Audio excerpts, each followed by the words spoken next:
Today we have a special guest on the couch with us, Mr. Jim Dreyer. Jim, thanks for being here, buddy. We appreciate it. Happy to be here, Jeff. All right. Jim has been an integral part of Team Tao since we started. He's guided us towards training techniques and ways of doing stuff and our schedule for training, and just he's been a cheerleader. Thankfully, with no cheerleading out there. Yeah, I didn't bring my skirt. That doesn't mean I don't have one, though. Yeah, I actually believe you might. So, but you know, we wanted to talk today a little bit about the swim and what Jim experienced when he did some of his swims, and to try to help you guys understand a little bit more about what we're going to go through, since we haven't done it yet, of course. So, I think let's start off by start by talking about your Lake Michigan swim. Mm-hmm. That was 1998, so we're 14 years later. Oh, where's it gone? Does it seem like 14 years? It seems like did it? It seems like yesterday. So while you were doing the swim, you know, we've talked a lot about things about how we're going to eat, how we're going to rest. I mean, what were some of the things that I guess people wouldn't know that you experienced during that swim? And I guess it would be the same for any of your other swims too. But you know, any kind of stories, any kind of little anecdotes that talk about that, I would love to share that with. Absolutely. Well, you know, I'll tell you what, we learned the most the very first swim, you know, across Lake Michigan, because, you know, we didn't have the luxury of going to a library and checking out a book. You know, here's how you do a swim of this nature. I was the first one to attempt swimming directly across Lake Michigan from Wisconsin, so we kind of had to write the book as we went along. And there's a number of things we learned, but for instance, things that sound like it makes sense on paper can be totally different when you get out there. Like, for instance, here's one of the big things that we learned. What about at night? Okay, you know, it's one thing for your crew to be able to keep an eye on you during the day, but what about at night? Well, that's no problem. We've got a spotlight on the boat. We're just going to shine the spotlight in the water, and Jim's swim in the spotlight. Well, that sounds like it makes sense, and it is easy to do if you're awake. Not so easy to do when you're not awake. Now, and that would blow a lot of people away, and I didn't think that you could swim in your sleep. And now keep in mind, swimming in your sleep is not the goal. It's not what you want, and it is a bad thing. Because in the middle of Lake Michigan or any of the Great Lakes, especially if there's no moon or stars, it is pitch black. It's like swimming in this black void. You can't tell the water from the sky. Everything's black. And so you got the spotlight, right? And you're swimming in it, and you've been swimming. Well, you know, it took the better part of 2 days. It took me 41 hours to swim 65 miles across Lake Michigan.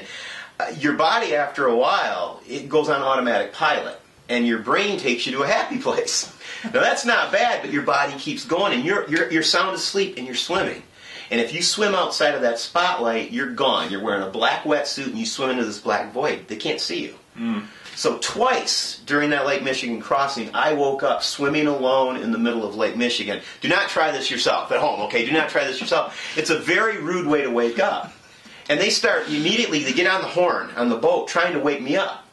And I just keep swimming, and I'm gone. And see, they don't want to come looking for me because, number one, if they do, they're in danger of running me over. Right.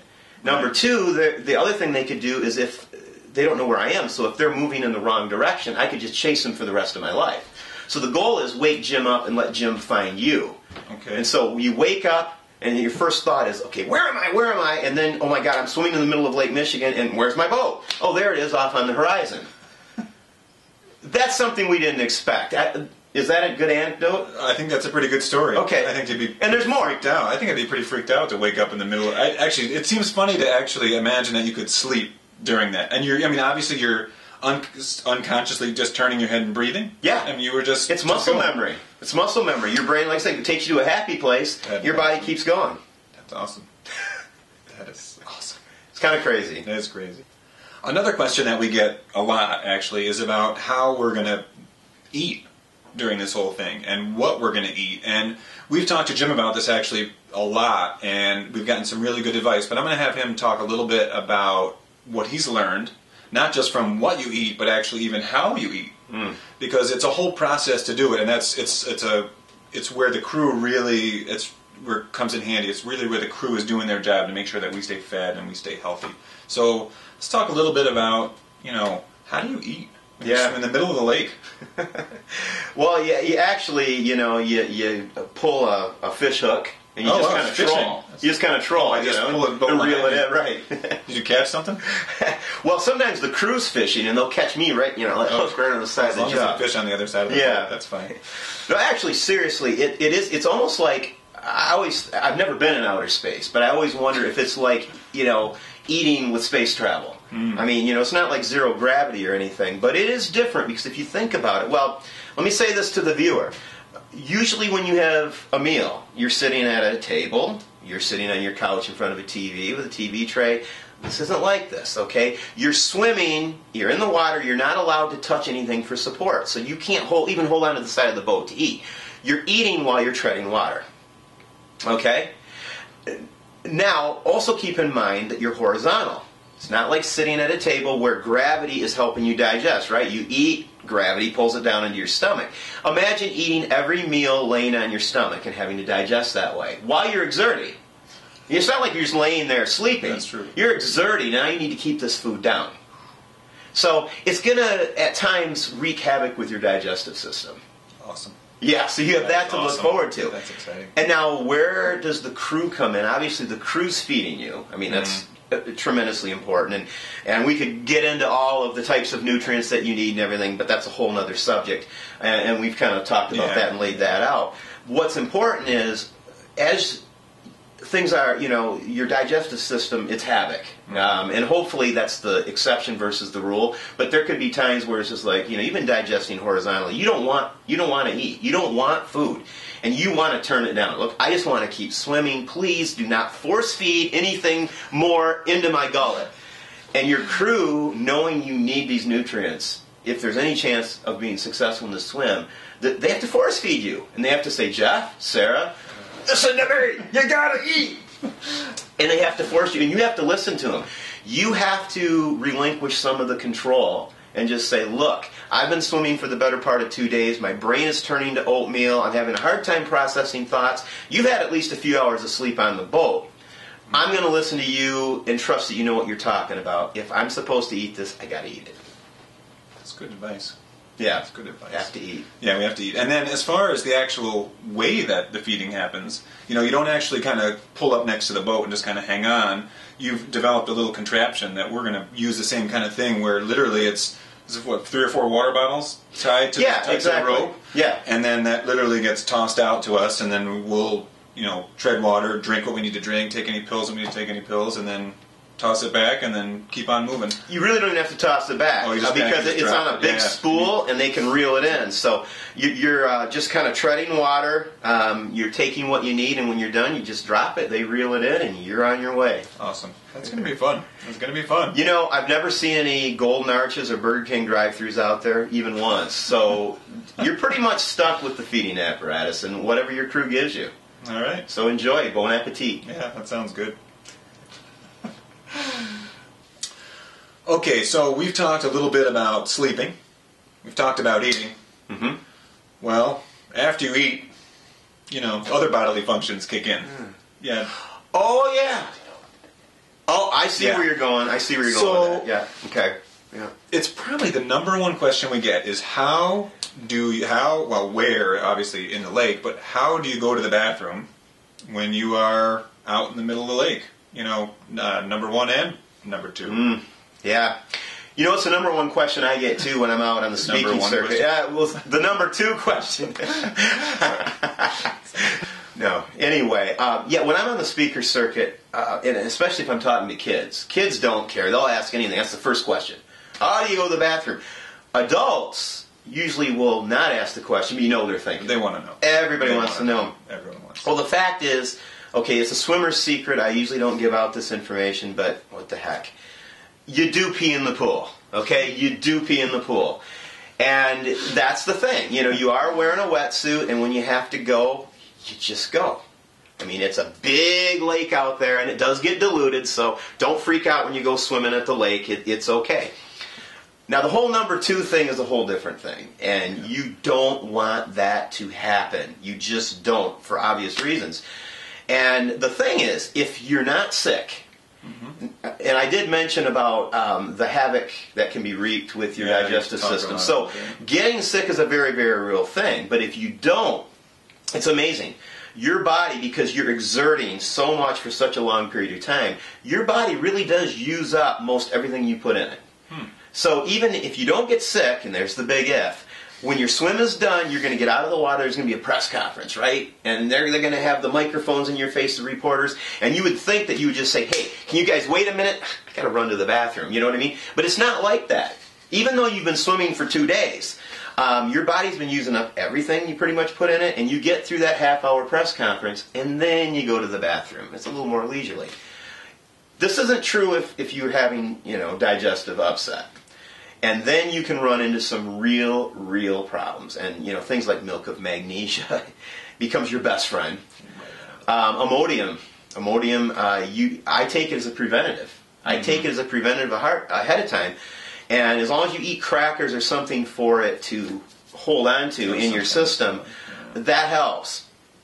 However, and we'll get to this in just a moment, if all else fails and you're to the point of no return where, you know what, you're going to make a mess in your wetsuit. I don't know how else to say that. They're quite snug. Yeah. So that would be pleasant for nobody. That would be bad. You come out of the water and you notice that the reporters all back up about 50 feet. Now they're not putting, the microphones in your face. They're doing this.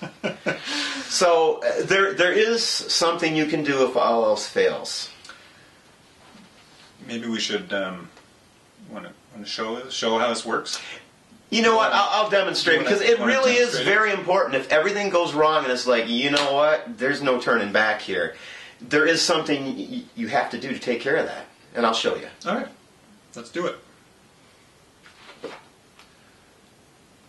How? How did you do that? I'm quick, man. I'm quick. Holy moly!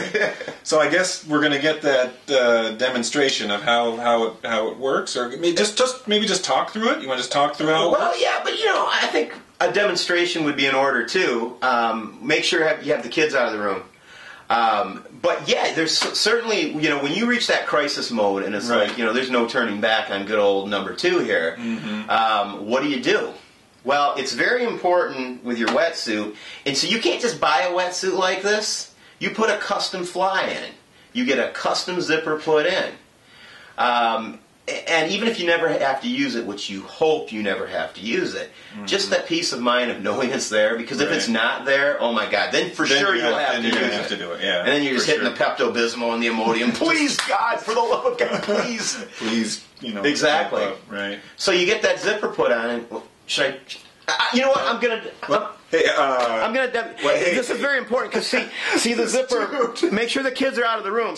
But the zipper starts just below the belly button here, and so you unzip it down, and then all the way to just to the bottom of your back here, and then as you can see, you're completely open. You're just wide open, so you can do your business. This goes out on the internet. This is a family program. Oh, all right, we got it. That was. Well, maybe I overstepped. Did I overstep some boundary? Was there a boundary there? I have boundary issues sometimes. Yes, we crossed the boundary, but we can do something about that after. But you know what though? It's important to show, because that's really that is an important part of this whole journey. Oh. So I would say I appreciate you doing that, but I'm having this hallucination right now. I understand. I understand. So, but thank you. I think for doing that. It will be very important to you. Yes. Yeah. All right, so we've been swimming for a lot of hours on the day of the actual event. And I know you've told some stories to Sarah and I as far as, what your body is going through at the end of all that. So I don't know if you can maybe share that with our viewers, some of the fun. Yes. The end of something that we really have to look forward to. Oh, you do. At the after swim for, 35, 40 hours. All I can say is, thank God, there comes a point where the crew yells, "Land ho!" They've spotted land, and your spirits are going to be lifted through the roof. And then when you walk out on shore, it's going to be such an incredible feeling to turn around and look over your shoulder at this endless expanse of water that lies well beyond the horizon, knowing that you've just crossed it. All of the pain you're going to suffer toward the end will seem minor because of the incredible joy you're going to be feeling at that moment. And when you're swimming for that length of time, and you're exerting for that length of time, you've gone without sleep. So sleep deprivation's factored in, and you're just beating your brains out working. hallucinations are coming. You're going to hallucinate. You're going to see some crazy things. Now, this once again is when you have to listen to your crew, because hopefully they've been sleeping in shifts. They're trying to stay as fresh as they can get. When I swam across Lake Michigan, as I was coming into Ludington, my coach jumped in the water, swam the last 3 miles with me. The thing is I would look at Ludington, and I kept seeing it differently. First, I'd see like a cityscape, like it was New York City, a New York City skyline. Then I would see mountains. And I mean, it just kept changing. And of course, none of it was accurate. That's not what Ludington looks like. If you've ever been to Ludington, it doesn't look like either of those things. So, and for whatever reason, I kept seeing shore in the wrong direction. So I'm swimming parallel to shore, and my coach is yelling at me, Jim, you gotta follow me. Finally, I mean, he grabs me and says, is screaming in my face, Jim, you've just gotta trust me. You've gotta follow me. I know where I'm going. And he's leading me towards shore, but I'm thinking he's swimming parallel. Nice. And I'm thinking, why are you taking me on this tour? I just want to get ashore. So you're gonna hallucinate. Probably my favorite hallucination is once when I got close to shore, all of the trees had faces. I could see faces on the trees, and as I'm coming ashore, they've got arms and they're reaching out trying to grab me. You know, yeah, a little scary, but all the same, quite a trip. Yeah, wow, that is quite a trip. Yeah. Now, when a couple times you've talked to us about that when you are coming to shore, you've been horizontal all this time, and that you don't just want to, pop yourself up. Talk a little bit about, what's happening to your body from being horizontal for that length of time, 30, 40 hours. Yeah, well, you raise a very good point. You've been exerting, and not just you're not just laying down. Right. You've been horizontal for the length of time it takes to swim across the Great Lake, but exerting while you're doing it. Mm-hmm. So, and when you're in the water, I mean, gravity is there, but obviously gravity doesn't affect you like being on land. Right. So it's not as big of a factor, and the water's helping support you. So as you're horizontal, your brain, the blood is being pumped to your brain and throughout your body horizontally, and gravity's not affecting it that much. When you get out of the water, now you're not being supported by the water. First of all, your legs are going to feel like jello. Mm-hmm. It's like a newborn calf learning how to walk. You're going to look drunk coming out of the water. He will look like a drunk man because his legs are learning how to walk again, and you're trying to adjust to the gravity. Well, now also, your heart has to now pump blood upstream to your brain. And what happens very easily is you lose consciousness. It's like all of a sudden that brain isn't getting blood for, it probably doesn't take very long. A split second where you're not getting blood to your brain. People accuse me of that all the time. Like, I just don't have blood in my brain ever. But so you're vertical. If you go horizontal to vertical too quick, you will almost certainly lose consciousness. So I see you and Sarah coming out of the water. I see the crew setting up chairs.